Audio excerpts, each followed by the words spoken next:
शहरी मामले जितने हैं वो सारे हमारे विभाग के पास है। ये बजट देश की जनता के बहुत ही हित में है। 2.22 करोड़ रुपया ये केंद्र सरकार की ओर से होगा। विशेष तौर पर इंफ्रास्ट्रक्चर, इसमें बहुत सी योजनाएं अब जो है घोषित की गई हैं।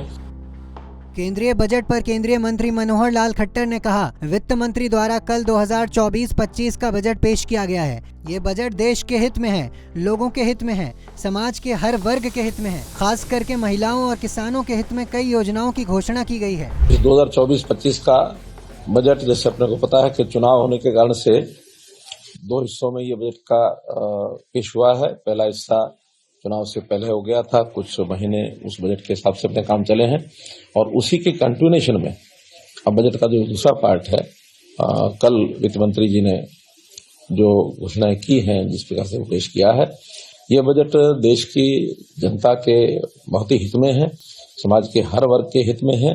विशेष तौर पर महिलाओं के और किसानों के हित में बहुत सी योजनाएं जो बताई गई हैं। देश की आधी आबादी महिलाओं की है, बड़ी संख्या में, क्योंकि कृषि प्रदेश और कृषि देश होने के नाते से हर कृषि प्रदेश को इसका लाभ होने वाला है। और चूंकि हर एक विभाग के हिसाब से मंत्रियों के पास विभाग रहते, तो मेरे पास 2 विभाग हैं, मिनिस्ट्री ऑफ पावर और मिनिस्ट्री ऑफ महुआ, यानी आवास और शहरी मामले जितने हैं वो सारे हमारे विभाग के पास है। दोनों विभागों में पर्याप्त एक प्रकार की घोषणाएं की गई हैं और नए आयाम खड़े किए गए हैं। जैसे देश के प्रधानमंत्री जी ने हमको बताया कि 2047 तक देश विकसित भारत की ओर अपनी यात्रा पूरी करेगा। उसी संदर्भ में अब हर वर्ष का जो बजट है उधर बढ़ने के लिए और हमको जो रास्ते है वो बना रहा है। विशेष तौर पर इंफ्रास्ट्रक्चर, इसमें बहुत सी योजनाएं अब जो है घोषित की गई हैं।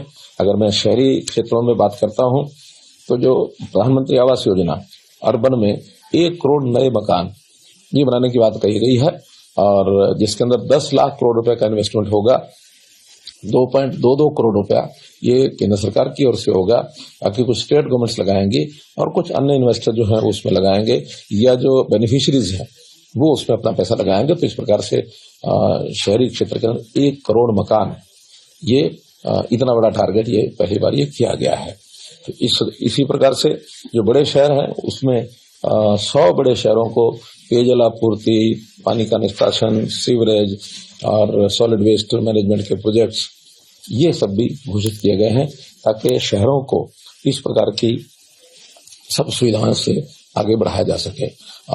30 लाख से बड़ी आबादी के 14 जो बड़े शहर हैं और उसमें भी विशेष तौर पर जो टीओडी पॉलिसी, यानी मकान ज्यादा उपलब्ध हो और ट्रांजिट ओरिएंटेड जो एक प्रोग्राम है उसके अंतर्गत ये डेवलपमेंट का इसको लागू किया जाएगा ताकि जमीन कम होने के बाद भी शहरी व्यवस्था उनको ज्यादा मिल सके।